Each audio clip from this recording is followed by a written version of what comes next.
got a better understanding of the case and those involved the more I dug.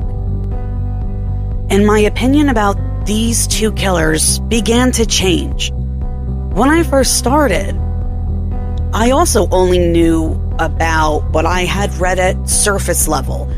I didn't watch Heavenly Creatures yet, and the first book that I bought for my research was Peter Graham's.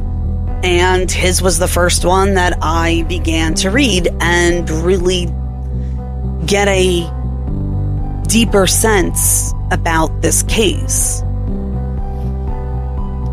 And then as I continued on through documentaries and things on YouTube and the internet, I kept finding the same information.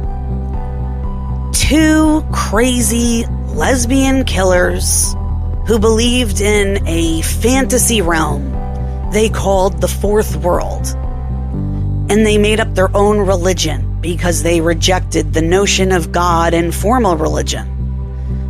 These two friends were described as evil, selfish. They were foul-mouthed, dirty-minded girls who murdered Honora because they were no longer allowed to see each other. They couldn't fathom a life without each other, which was their motive for this horrific crime. But that's not what and who they were at all. And instead, I found two children desperate for love, attention, and affection. I felt there was more buried under the decades of lies and sensationalism. I discovered that Juliet, or Anne, and Pauline were victims themselves of terrible treatment by their parents.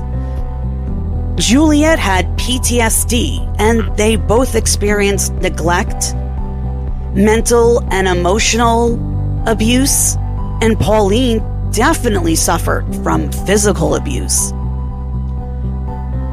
There were complex relationships between not just the girls and their parents, but between the girls and their mothers. Pauline and Juliet craved love and understanding. Yet between the two, Pauline was the one who seemed to really have it worse. And at this time in history, this was when teens were finding themselves within their new subculture. More teens remained in school, like high school, until they graduated, which the numbers had increased by, they doubled. So more people were staying in school. And then more people were eventually going to college. So the dynamics between kids at this time, teenagers, within school and outside were beginning to change. And it was different than anyone had ever seen before in kids and teenagers. They had more freedom and leisure time. And they were able to get jobs because they wanted extra spending money and they could buy whatever they wanted with it. Their view of the world had also been changing and was quite different than their parents. Hilda Hume herself was more relaxed and a liberal woman of the age, and that reflected in her blasé parenting skills. But it's the tension between Honora and Pauline that was something completely different altogether. Anne Perry was born Juliet Marion Hume, October 28th, 1938, to parents Hilda and Henry Hume. During her early life, Juliet lived in London with her parents. This was when she was hit by the bomb blast from the Blitzkrieg, or the Lightning War, during World War II. During this day, Hilda had run over to the bomb shelter first. This is when she called over to her 2-year-old daughter, Juliet, and told her to hurry up and run over to her. So you can imagine this tiny little toddler waddling over in the mud, trying to get to her mother as quick as possible because at this point there are airplanes dropping bombs on London. And the Blitzkrieg or Lightning War was because it was just a continuous type of warfare. This lasted for 8 months. And as Juliet was running to her mom, a bomb hit. It whizzed past, exploded, and lifted her up into the air and threw her. And though she was diagnosed with PTSD, Juliet was expected to chill the fuck out by herself. Her bouts of crying and the so-called tantrums were annoying everybody around her. Even at this age and after being hurled from the bomb, children, especially girls, like Juliet, were expected to get their shit together. The common phrase, stiff upper lip, wasn't just a saying. It was a way of life, especially in England. And Anne discusses this when she's older. You didn't show emotion. You just didn't go around showing people that. I mean, what are you? A hysterical woman?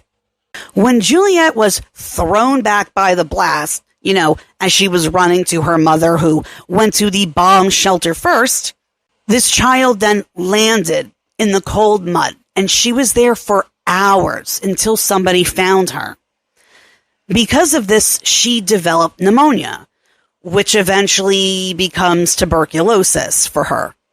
When watching the film Heavenly Creatures, we see a short clip of a montage of Juliet and Pauline as little girls, and they're both lying in their hospital beds. They're at school when they're telling the story and they're older and they're reminiscing about their heroic survivals as children. And this scene shows that Juliet is alone in the bed. Her parents aren't there.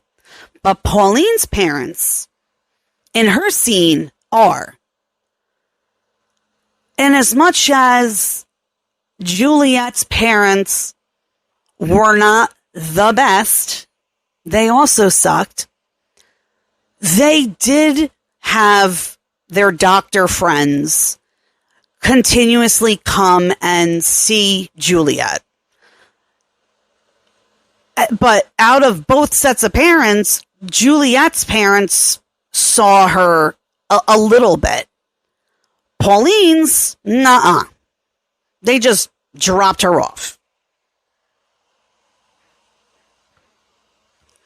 So neither child had parents by their side, and Juliet's lungs would need the warmer climate to help her breathe better as she was recuperating. So she was shipped off to relatives she never met and didn't know in the Bahamas. She spent the majority of her life thus far with other people of her extended family. And by the time her parents saw her full time again, she was 12 and joining them in New Zealand. Pneumonia is an infection that inflames the air sacs in one or both lungs. It can be caused by viruses, fungus, or bacteria. Symptoms usually include cough, fever, chills, and difficulty breathing. In fact, tuberculosis, which pneumonia can turn into, has been known as consumption. And in the Victorian era, there was a period where it was called consumption chic. And people actually women specifically wanted to get this because the tuberculosis infection would make you like this frail, pale, delicate person. And even your hair changed and it was softer and wispier. Like, it wasn't healthy. And it was called consumption chic. For my Jane Eyre fans, if you remember, Jane's friend Helen Burns gets tuberculosis, and that's how she dies. And this devastates Jane. So this is, even though at this time there's amoxicillin, and penicillin, really. Penicillin was fairly new. We still have a tuberculosis day today because people still die from this. It's not just a little cold. This is a serious illness. Risk factors are usually for younger children and older adults, people with weakened immune systems and chronic diseases. The diagnosis is usually made through x-rays, chest x-rays, physical exams, and lab tests. The treatment may involve antibiotics like penicillin or amoxicillin, antiviral medications or antifungal medications, depending on what the cause is. To prevent this, get vaccinated, continue with good hygiene, and avoid smoking. That can help prevent pneumonia. And unfortunately, Juliet's pneumonia did eventually turn into tuberculosis. In fact, Juliet's tuberculosis had gotten so bad that the doctors had told her parents to prepare for the worst because they didn't expect her to live.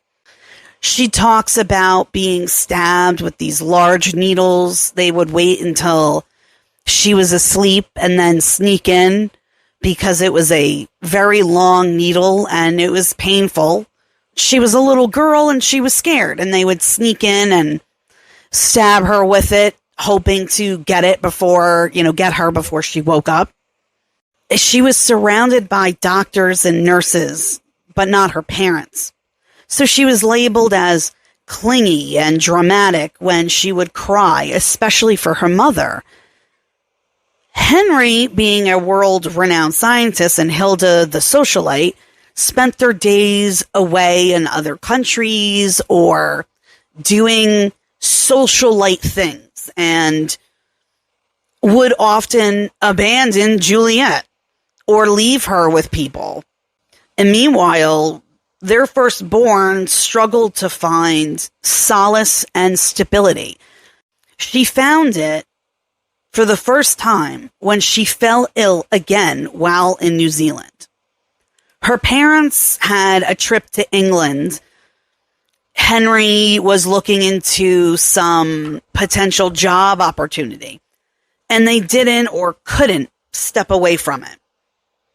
This is a very important, pivotal moment in this case because this is when Juliet and Pauline's relationship and their bond really solidifies. During the time Juliet is in the hospital or the sanatorium while healing and surviving tuberculosis on one lung, the girls wrote to each other continuously.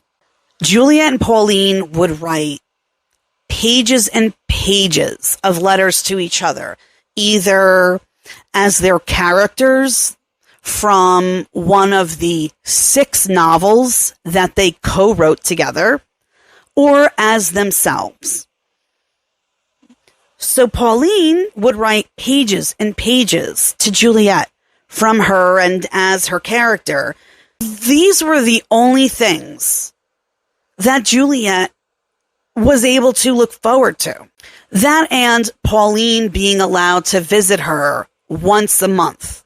So Pauline was allowed to visit her 3 times. And to Honora's credit, Honora did take her to go see Juliet.